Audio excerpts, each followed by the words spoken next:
복음은 그것의 일체의 강조점을 행위에 두지 아니하고 마음에 계시해 두고 있습니다. 그러므로 잠언서 23장 7절에는 대저 그 마음의 생각이 어떠하면 그 위인도 그러한 적이라고 이렇게 말씀했습니다. 마음이 선한 생각을 가진 사람은 선하게 살지만 마음을 악하고 더럽게 생각하는 사람은 부정된 못된 그런 마음을 갖고 살게 됩니다. 그러므로 우리가 의에 줄이고 목마른 결과는 주님으로부터 배부름을 받았고 충만함을 받았기 때문에 주님의 긍휼함이 우리에 임해서 이에 우리들이 다른 사람을 긍휼히 여기는 그런 마음이 생깁니다. 그러면 긍휼이라는 것은 무엇을 말하는가? 긍휼에 접근하는 가장 좋은 방법은 은혜와 비교하는 방법입니다.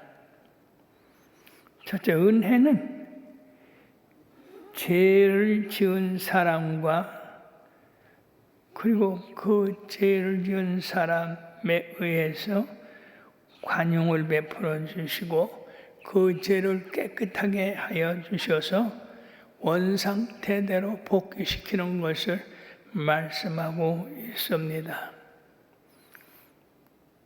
긍휼은 뭐냐? 죄의 비참한 결과에 대한 위안입니다. 치료하고 고치고 도움을 주고, 그러므로 긍휼은 불쌍한 생각과 고통을 제거하는 의욕이 그 안에 정해져 있습니다. 예를 든다고 한다면 누가복음 10장 30절에서 37절까지 예수님께서 선한 사마리아 사람에 대해서 비유를 들었습니다. 이 한 사람이 예루살렘에서 여리고로 내려가다가 중간에 강도를 만나서 심히 매맞고 죽게 되어 가진 것도 다 빼앗기고 그렇게 되었을 때에 제사장은 보고 그냥 지나가고 레위 사람도 보고 그냥 지나갔지만은 여기 사마리아 사람이 보고서는 자기 나귀에서 내려서 그 사람의 상처에 기름과 포도주를 붓고 그러고 불쌍히 여겨서 자기 나귀에 태우고 여리고에 있는 영안까지 그를 데리고 왔습니다. 그러고는 그 사람이 낫도록 그 영안 주인에게 치료비까지 주고서 또 이렇게 먼 나라로 떠났는데, 여기에서 이 사마리아 사람은 강도 맞는 사람을 불쌍히 여김을 넘어서 그 사람이 온몸이 건강하게 치료받도록 하는 것을 원해서 그를 갖다가 자기 나귀에 싣고 이렇게 치료받도록 데리고 내려오는 것, 이것이 긍휼이다 하는 겁니다. 불쌍히 여기는 것만이 아니라 그 불쌍히 여기게 되는 그 원인, 그것을 제거해 주기를 바라는 것입니다. 그러므로서 여기서 긍휼히 여기는 마음은 우리 믿는 사람과 인류와 모든 동료 사람들이 가져야 될 귀중한 성품입니다. 아멜렉의 임금으로부터 모든 신하에 이르기까지 엄벌을 내리고 오라고 그렇게 말씀을 했는데도 불구하고 이 사울은 말이에요, 예, 많은 짐승을 몰고 왔어요. 많은 소를, 양을. 그 당시에는요, 이 소나 양, 이게 다 재산이거든요. 그러니까 하나님의 명령은 그 옛날 이스라엘을 핍박했던 그것을 갚으라고 분명히 사울에게 명령을 하고 보냈는데, 이 사울이 탈취하는 데만 급급해가지고 거기 아말렉을 진멸하기는 했으나 아말렉이 가지고 있는 소나 양이나 이런 짐승들을 몰고 왔고, 또 거기서 한술 더 떠서 이 아말렉의 왕 아각을 사로잡고서 아주 자랑스럽게 그 아각을 데리고 왔어요. 그리고 하나님 앞에 자랑을 했습니다. 사무엘이요, 하나님의 명령을 내가 잘 지켰나이다. 그래서 아말렉을 진멸하고 여기 아말렉의 왕 아각을 사로잡아서 왔습니다. 그때 이 사무엘 선지자가 깜짝 놀라서 임금이요, 이 군종 속에서 들리는 짐승의 소리가 무슨 이유입니까? 그때 사울이 그것은 하나님 앞에 제사 드리려고 좋은 소와 양 이런 것을 남겨갖고 왔습니다. 하나님께서 진정코 이 사울이 아말렉을 치러 갈 때에 위에서부터 아래까지, 높은 자서부터 낮은 자까지 하나도 살려두지 말고 다 진멸하라, 그렇게 했는데 이 사울 임금님은 쓸데없는 긍휼, 하나님이 쳐서 없애라 한 것을 살려가지고 와서 이렇게 자기의 전과를 과시하고 자손 아각을 살려준 것을 자랑을 하고, 그래서 사무엘이 직접 칼을 들어서 아각을 쳐서 죽게 하고 그 짐승들을 다 죽게 했던 겁니다. 이것은 뭔가 잘못된 거예요. 하나님의 말씀을 철저하게 지켜야 되는데도 불구하고 어떻게 그걸 다 진멸하는가? 그것도 생명인데 이렇게 하고 쓸데없는 긍휼을 베풀므로 오히려 사울이 그 임금 자리가 오래가질 못했던 겁니다. 사랑하는 여러분, 우리들이 예수를 믿고 이렇게 살아가는 데 있어서 아주 철저하게 지켜야 될 것이 있습니다. 그것이 뭐냐 하면요, 우상 숭배예요. 우상을 섬기는 일. 조상한테 절하는 것이 그게 뭐가 죄가 되겠나? 그렇지만은 그거는 분명한 하나님을 노엽게 하는 죄가 됩니다. 그러므로 그런 죄를 짓지 않도록 우리가 정신 똑바로 차려야 돼요. 그냥 얼버무리려면 안 됩니다. 하나님의 나라는 철저한 겁니다. 그러므로서 우리가 우상 숭배 잘못하는, 우상 숭배하는 자리에 가서 그들과 함께 교제하고 떡을 먹고 술을 마시고 한 그것이 죄가 되어서 그날에 24,000명이라는 청년들이 죽음을 당하는 것을 기억해야 됩니다. 참으로 우리 하나님은 천상천하에 홀로 계신 하나님이십니다. 그러므로 그 하나님만을 영광 돌리는 삶을 살아야 되는 것입니다.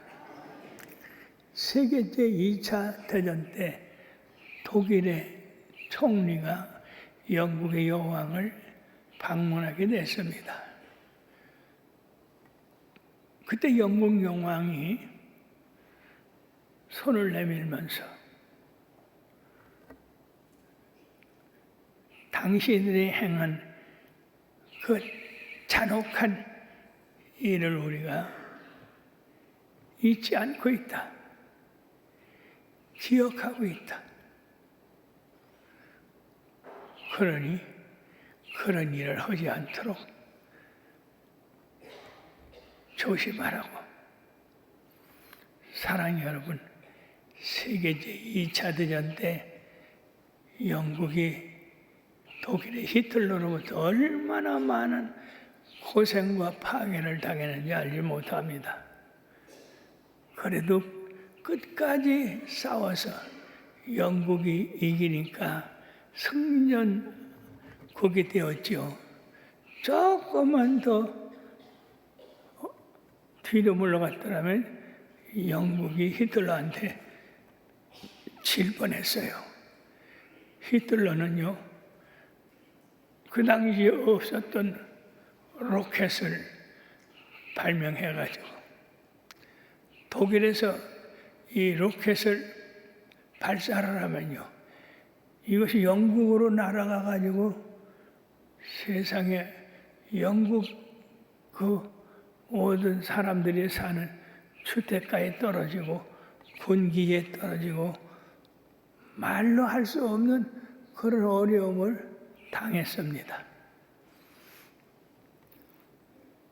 그런데 결국 영국이 승리하게 되니까 독일이 이렇게 잘못했다고 하는 그런 마음을 가지고 영국 여왕을 아련했을 때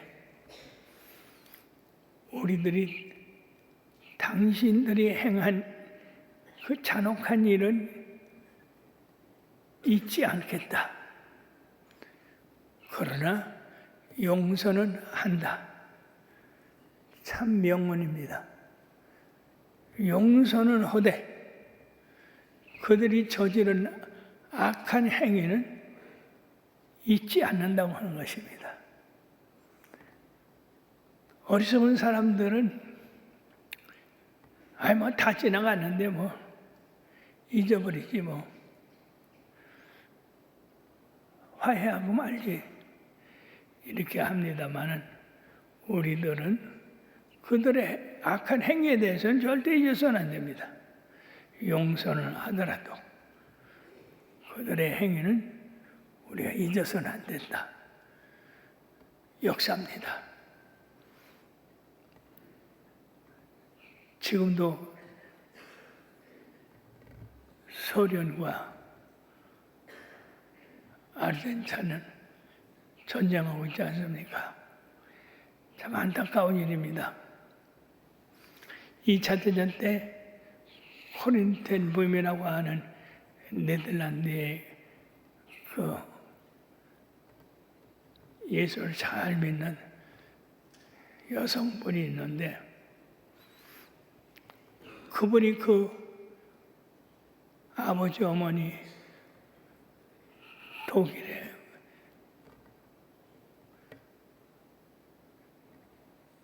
히틀러 인해서 죽음을 당하고 그 언니들은 감옥에 갇혀서 그 말로 할 수 없는 어려움을 당했어요.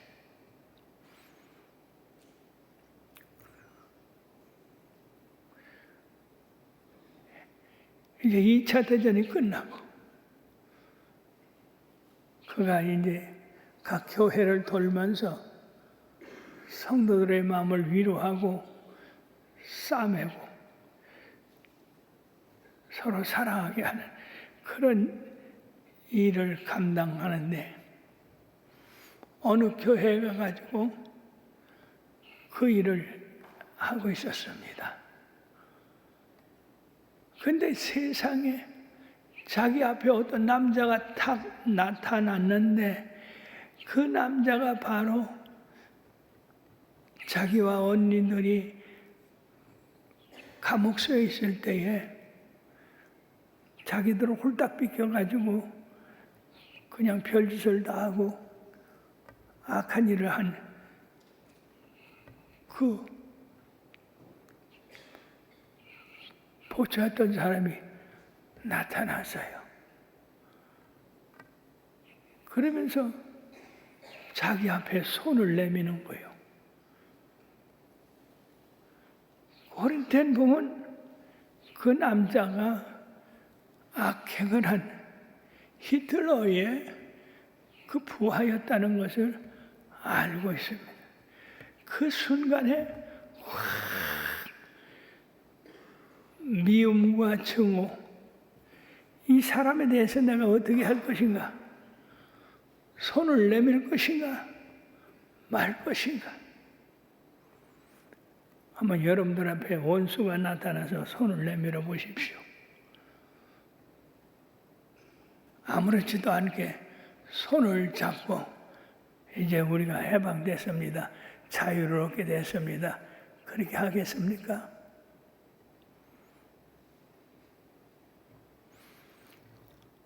그 순간에 코리텐 보면 예수님을 생각했어요.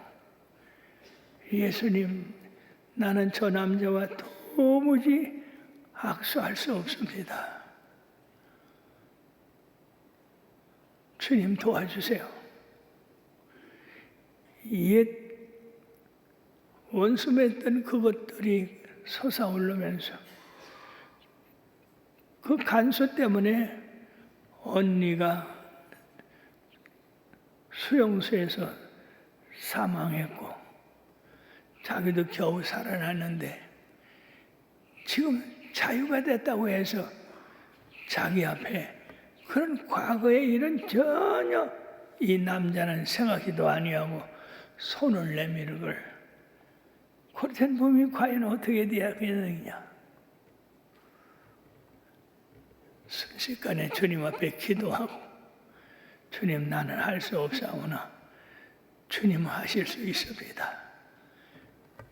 이 남자를 용서합니다. 그러고 손을 내밀고 악수를 했다고 그래요.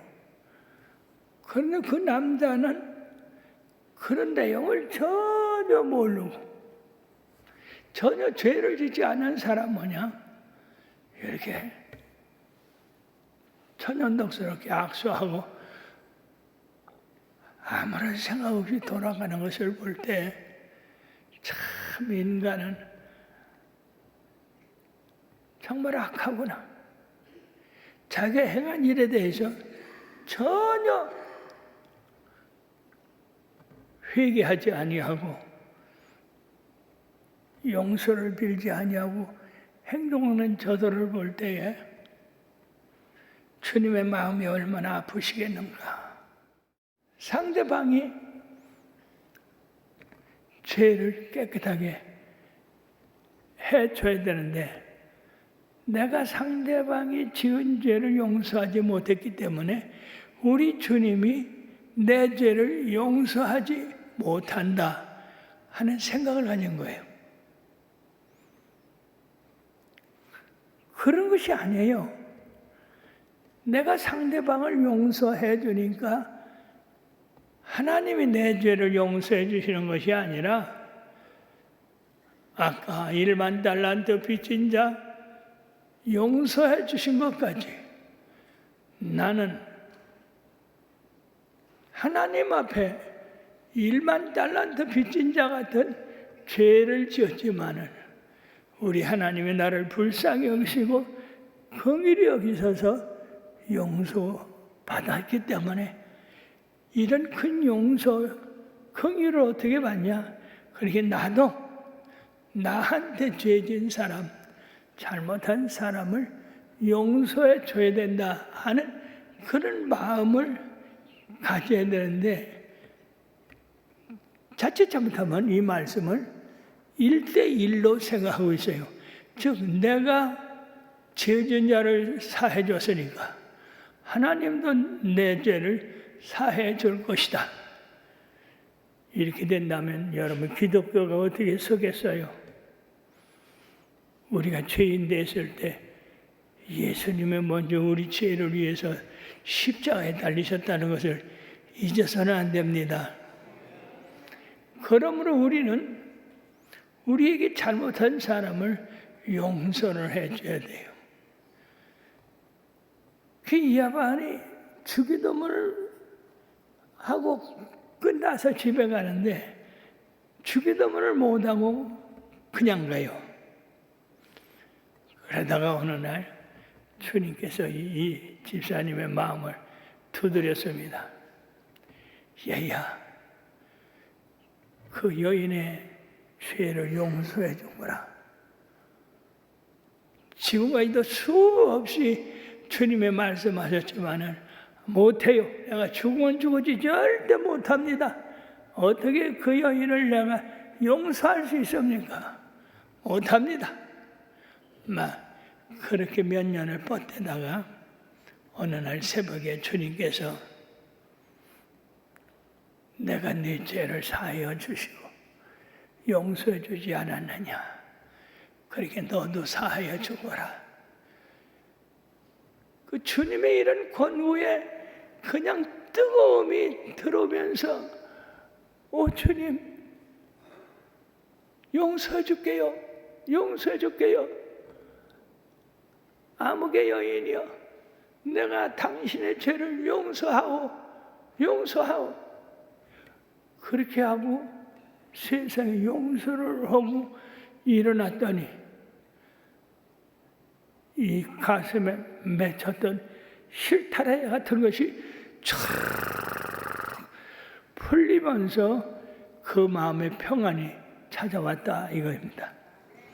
만약에 용서하지 않았다면 그 가슴에 품었던 실타래 같은 그 원한이 그대로 남아있을 텐데 그때 용서를 해줌으로써 그 실타래 같은 그 원한이 촤 그에게서 풀려나감으로써 그는 자유를 얻고 기쁨을 누리고 용서를 얻게 되었습니다. 그러면 사랑하는 여러분, 우리들이 다른 사람을 긍휼히 여기고 불쌍히 여긴다는 건 참 어려운 일입니다. 특히 우리 손양원 목사님 같이 자기 아들 두 아들을 죽인 이 공산당 앙을 갖다가 옥에 가둔 것을 갖다가 거기 가서 살려달라고 하고 자기 두 아들 죽인 대신에 그 공산당을 자기 아들로 삼아서 신학교를 보내고 목회를 해서 우리나라의 손양원 목사님 사랑의 원자탄이라고 하지 않습니까? 참 이런 놀라운 일도 있습니다.